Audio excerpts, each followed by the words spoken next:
الحمدللہ رب العالمین، الصلاۃ والسلام علی رسولہ الکریم، اما بعد فاعوذ باللہ من الشیطان الرجیم، بسم اللہ الرحمن الرحیم، والفجر ولیال عشر۔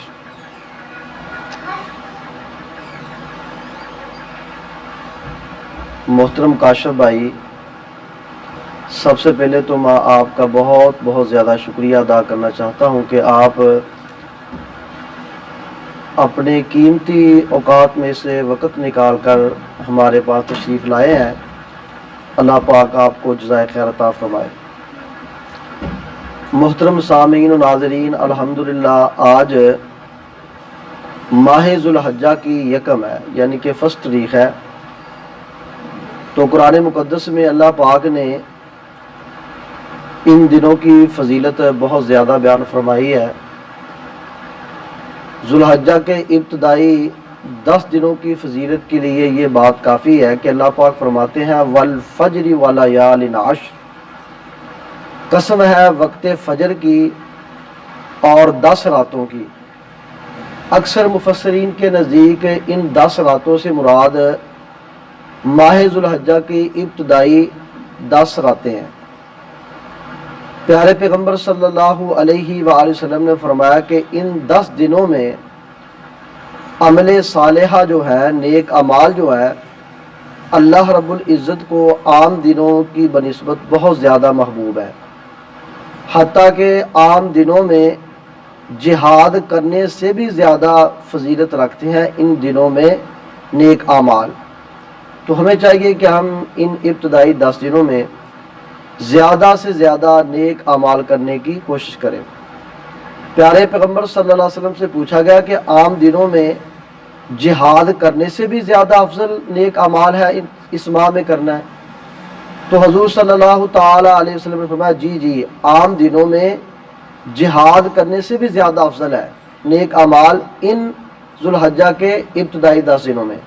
ہاں، اگر کوئی آدمی اپنی جان اور مال اللہ تعالیٰ کے راستے میں لے کر جاتا ہے عام دنوں میں، اور نہ خود واپس آتا ہے نہ اس کا مال، تو اس کا زیادہ اجر اور ثواب ہے۔ وگرنہ اس کے علاوہ عام دنوں میں جتنے بھی ہم نیک اعمال کرتے ہیں، جو بھی نیک اعمال کرتے ہیں، ان کی بنسبت ماہ ذو الحجہ کے 10 دنوں میں نیک اعمال اللہ رب العزت کو زیادہ محبوب لگتے ہیں۔ تو نیک اعمال کیا ہے؟ سب سے پہلی چیز جو ہے، جو اللہ پاک نے ہمارے اوپر چیزیں فرض قرار دی ہیں، ہمیں ان کی پابندی کرنی چاہیے۔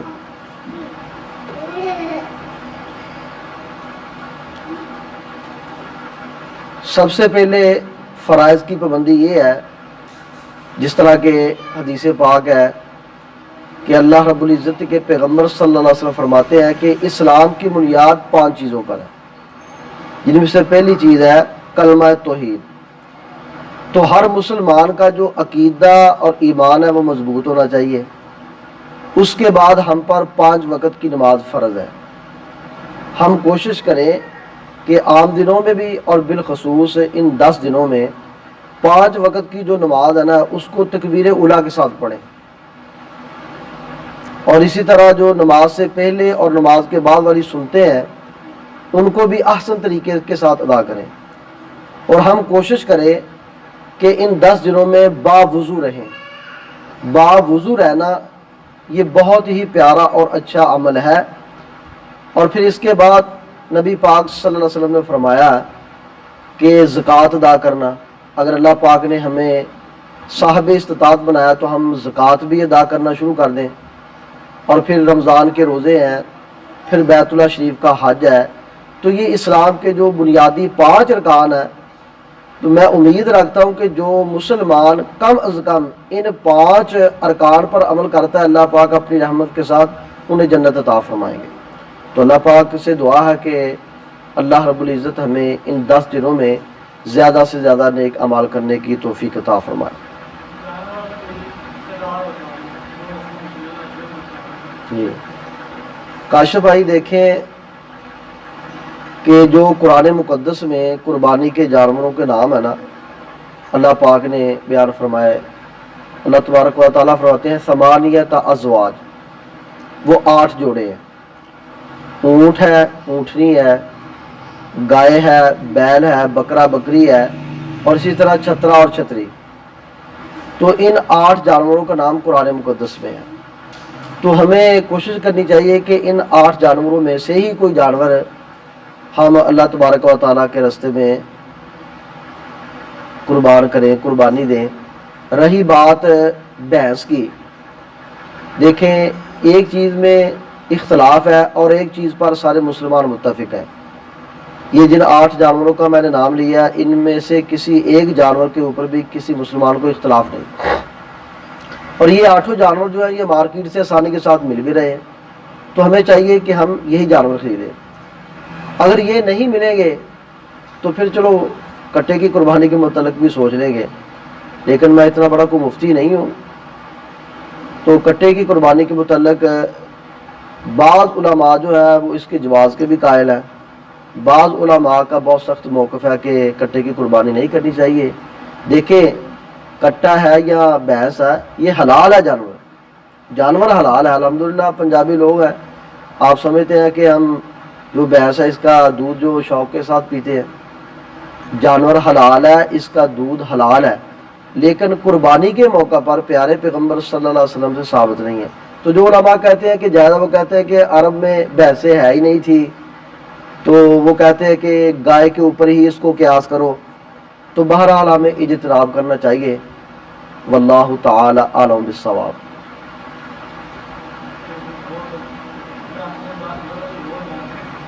مثلا کیا؟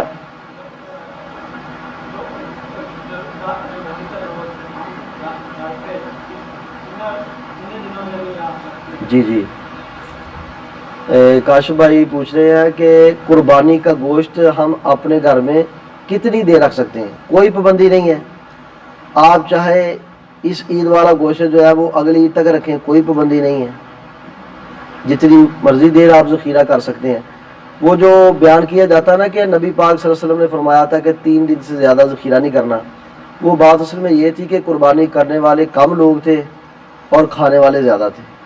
ابتدائی دور تھا تو نبی پاک صلی اللہ علیہ وسلم نے اس سے منع فرمایا کہ کوئی 3 دن سے زیادہ ذخیرہ نہ کرے، لیکن اس کے بعد جب الحمدللہ اللہ پاک نے فراوانی دی تو قربانی کرنے والے بہت لوگ زیادہ تھے۔ آج بھی الحمدللہ ایک آدمی 2 3 4 اس سے بھی زیادہ کرتے ہیں۔ تو اللہ تبارک و تعالیٰ کی قرآن سے جو بات ثابت ہوتی ہے نا قربانی کے گوشت کے تقسیم کی، وہ یہ بات سمجھ میں آتی ہے کہ اللہ تبارک و تعالیٰ فرماتے ہیں آپ بھی کھائیں، رشتہ داروں کو بھی کھلائیں، اور جو سائل سوال کرنے والے ہیں ان کو بھی دیں۔ تو اس قرآن مقدس کی آیات کو سامنے رکھ کر علماء نے یہ ایک تقسیم کی ہے کہ اپنی قربانی کے جو حصے ہیں وہ 3 کریں، ایک اپنے لیے، ایک اپنے عزیز و اقربا کے لیے، اور ایک حصہ غریب مسکین وغیرہ جو محتاج ہیں ان کے لیے۔ اور اگر ضمن میں بات کر دینا چاہتا ہوں، اگر کسی گھر میں مثلا 20 25 یا 30 افراد ہیں اور انہوں نے قربانی کا جانور ذبح کیا، اس میں سے 12 یا 14 کلو گوشت نکلتا ہے، تو وہ 25 جو 30 آدمی ہے، میرا خیال وہ 10 12 کلو جو گوشت نکلا ہے وہ 2 مرتبہ ہانڈی اس کی تیار کریں گے تو ختم ہو جائے گا۔ اگر وہ گھر میں ہی کھا لیں تو کوئی مذائقہ نہیں ہے، کیونکہ اللہ تبارک و تعالیٰ کو نہ گوشت پہنچتا ہے نہ خون۔ اللہ تبارک و تعالیٰ تو دیکھتے ہیں کہ تقویٰ کس میں زیادہ ہے۔ اصل جو فلسفہ ہے وہ یہی ہے کہ قربانی کا جانور اللہ کے راستے میں ذبح کرنا۔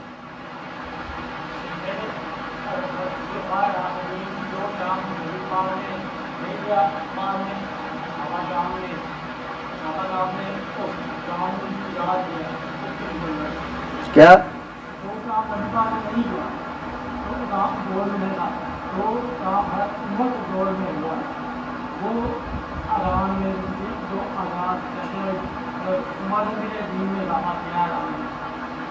دیکھیں کاشف صاحب آپ پوچھ رہے ہیں کہ جو کام حضور صلی اللہ تعالی علیہ وسلم نے نہیں کیا تو آپ کے بعد خلفائے راشدین نے کیا ہے، اس کے متعلق دیکھیں کہ خلفائے راشدین نے جو کام کیے وہ بھی ہمارے لیے سنت ہے۔ کس طرح؟ نبی پاک صلی اللہ علیہ وسلم فرمایا علیکم بسنتی و سنت الخلفاء الراشدین المہدیین، کہ اے مسلمانوں، اے تمہارے اوپر میری سنت اور میرے ہدایت یافتہ جو خلفائے راشدین ہیں ان کی سنت کو اپنانا ضروری ہے۔ تو یہ ہو ہی نہیں سکتا کہ صحابہ کرام علیہم رضوان اپنی خواہشات کے مطابق دین میں کوئی چیز شامل کریں۔ ان کا جو طریقہ ہے وہ بھی ہمارے لیے سنت ہے، کیونکہ پیچھے نبی پاک صلی اللہ علیہ وسلم کی حدیث پاک ہے کہ آپ نے فرمایا میرا طریقہ اور میرے خلفائے راشدین کا طریقہ جو ہے نا وہ تم اپنا لو تو کامیاب ہو جاؤ۔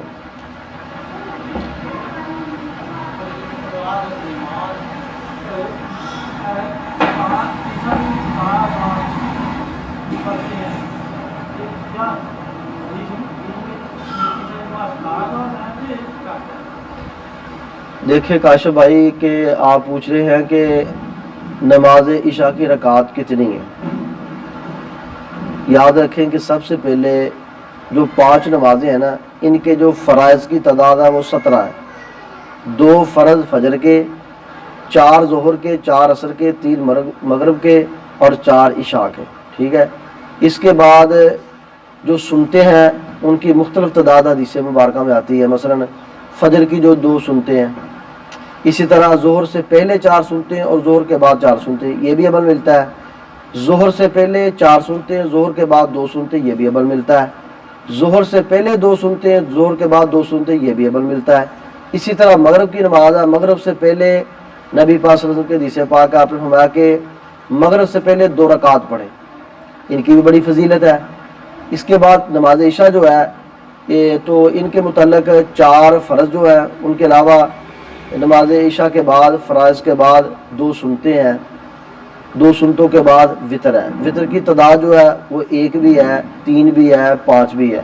اور یہ بھی یاد رکھیں کہ یہ جو نماز وطر ہے نا اس کا نماز عشاء کے ساتھ کوئی تعلق نہیں ہے، یہ باقاعدہ ایک علیحدہ نماز ہے جس کا ٹائم نماز عشاء کے بعد سے لے کر صبح کی اذان تک ہے، ٹھیک ہے۔ تو یہ نماز جو وطر ہے نا یہ باقاعدہ ایک علیحدہ نماز ہے جس کی کم از کم تعداد 1 رکعت ہے۔ تو نبی پاک صلی اللہ علیہ وسلم نے ویسے 1 رکعت پڑھی نہیں ہے، آپ نے فرمایا جو چاہے 1 پڑھ لے، جو چاہے 3 پڑھ لے، جو چاہے 5 پڑھ لے۔ نبی پاک صلی اللہ علیہ وسلم جو پڑھتے تھے وہ 3 رکعت تھی کم از کم، اور جو آپ نے جس طریقے کے ساتھ پڑھی ہے صحیح بخاری میں آتا ہے 2 رکعتیں پڑھ کر آپ سلام پھیرتے تھے، پھر کھڑے ہو کر 30 رکعت پڑھتے تھے نماز وطر۔ تو ہمیں بھی چاہیے کہ کبھی کبھار ہم 2 رکعتیں پڑھ کر اس کے بعد کھڑے ہو کر ایک وطر پڑھے۔ اللہ پاک عمل کی توفیق عطا فرمائے۔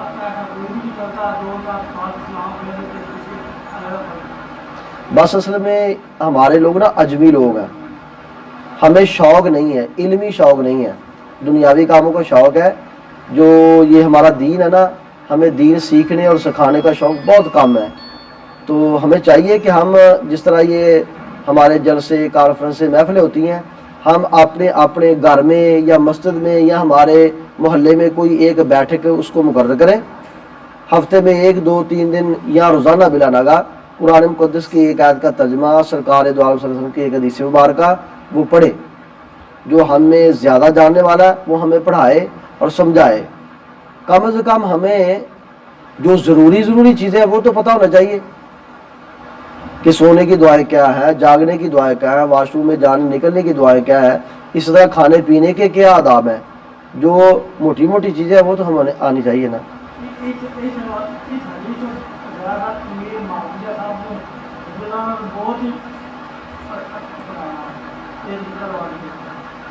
ہاں بالکل، حضرت امیر معاویہ رضی اللہ تعالیٰ عنہ ایک وطر پڑھتے تھے، تو کسی نے ایک صحابی نے دوسرے سے کہا کہ بھی امیر معاویہ ایک وطر پڑھتے ہیں، تو وہ صحابی رسول کہنے لگے کہ امیر معاویہ رضی اللہ تعالیٰ عنہ فقیہ آدمی ہیں، یعنی کہ وہ غلط کام نہیں کر سکتے، وہ خود ایک پڑھتے تھے۔ تو اس کا مطلب یہ نہیں ہے کہ وہ ایک پڑھتے تھے حضور سے ثابت نہیں ہے، ثابت تو حضور سے بھی ہے۔ آپ نے فرمایا جو چاہے 1 پڑھ لے، جو چاہے 3 پڑھ لے، جو چاہے 5 پڑھ لے۔ حضرت ابو ایوب انصاری رضی اللہ تعالیٰ عنہ سے یہ حدیث پاک مروی ہے۔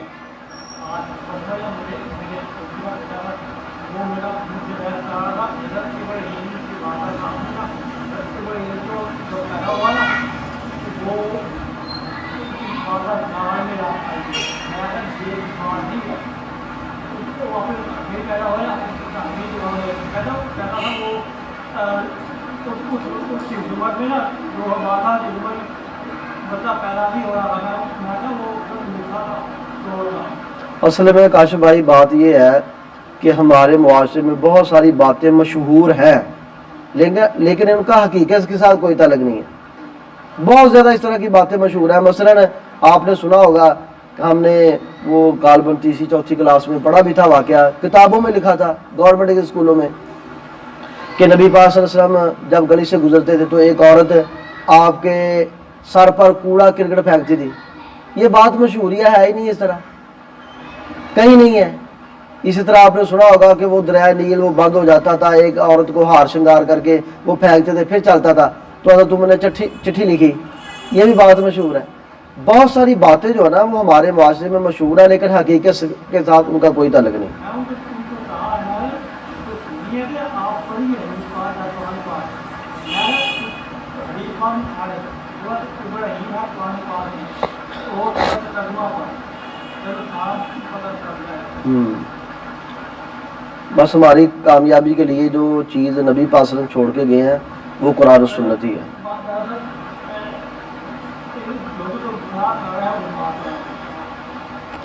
دیکھیں آخر میں یہی بات کہنا چاہتا ہوں، اور ہمیں کوشش بھی کرنی چاہیے، دعا بھی کرنی چاہیے کہ نبی پاک صلی اللہ علیہ وسلم نے جو ہمارے لیے بات ارشاد فرمائی تھی، یقیناً وہ ہمارے لیے کامیابی کی دلیل ہے۔ کہ آخری بات کر کے بات کو ختم کرنا چاہتا ہوں کہ حضور صلی اللہ علیہ وسلم نے فرمایا تھا کہ دو چیزیں تمہارے اندر چھوڑ کے جا رہا ہوں، آپ ان کو مضبوطی کے ساتھ تھام لینا، دنیا کی کوئی طاقت آپ کو گمراہ نہیں کر سکے گی۔ وہ کیا تھی دو چیزیں؟ آپ نے فرمایا کتاب اللہ، ایک اللہ تعالیٰ کی کتاب قرآن مقدس ہے، وہ سنت رسول صلی اللہ علیہ وسلم، اور دوسرا میں نبی اکرم صلی اللہ علیہ وسلم کی سنت مبارکہ ہے۔ ایک حدیث یہ ہے، اور دوسری حدیث مبارکہ یہ ہے کہ آپ نے فرمایا تھا کہ میں آپ کے اندر دو چیزیں چھوڑ کر جا رہا ہوں، ایک چیز کتاب اللہ، اللہ تعالیٰ کی کتاب ہے قرآن پاک، اور دوسری چیز آپ نے فرمایا وعطرتی، میرے اہل بیت ہے، میرے گھر والے ہیں۔ تو جب تک مسلمانوں نے کتاب و سنت اور اہل بیت کو مضبوطی کے ساتھ تھامے رکھا، اللہ پاک نے ان کو دنیا میں بھی کامیابی عطا کی، اور جب سے مسلمانوں نے قرآن و سنت اور اہل بیت کے منہج کو چھوڑ دیا، دیکھیں مسلمانوں میں کتنی فرقہ بازی ہے۔ اللہ ہمیں اتفاق اتحاد کے ساتھ زندگی گزارنے کی توفیق عطا فرمائے۔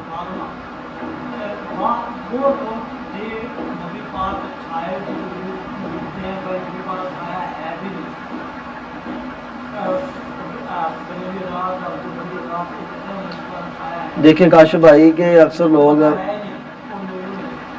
لوگ کہتے ہیں کہ حضور صلی اللہ تعالی وسلم کا سایہ نہیں تھا، حالانکہ یہ بات غلط ہے، آپ نبی کریم صلی اللہ علیہ وسلم کا سایہ تھا۔ تو آج کی تاریخ میں تو کوئی چیز مشکل نہیں ہے، جب آج سے کوئی 15-20 سال پہلے لوگ کہتے تھے کہ نبی اکرم صلی اللہ علیہ وسلم کا جو روضہ مبارک ہے نا، روضہ مبارک کے اوپر جو گنبد ہے، کہتے تھے اس کا بھی سایہ نہیں ہے، لیکن آج دیکھیں مکہ مدینہ لائیو چل رہا ہے، آپ اس پر دیکھ لیں، یا آپ کا کوئی عزیز و اقربا میں سے کوئی حج عمرے کی غرض سے جاتا ہے، اس کو کہیں کہ فون پر لائیو دیکھ لیں آپ، جب عصر کا ٹائم ہوگا آپ کو نبی اکرم صلی اللہ علیہ وسلم کے گنبد کا سایہ نظر آئے گا۔ وما علینا الا البلاغ۔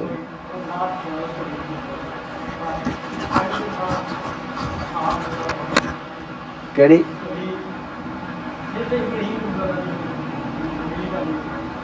پھر صحیح انشاءاللہ جی۔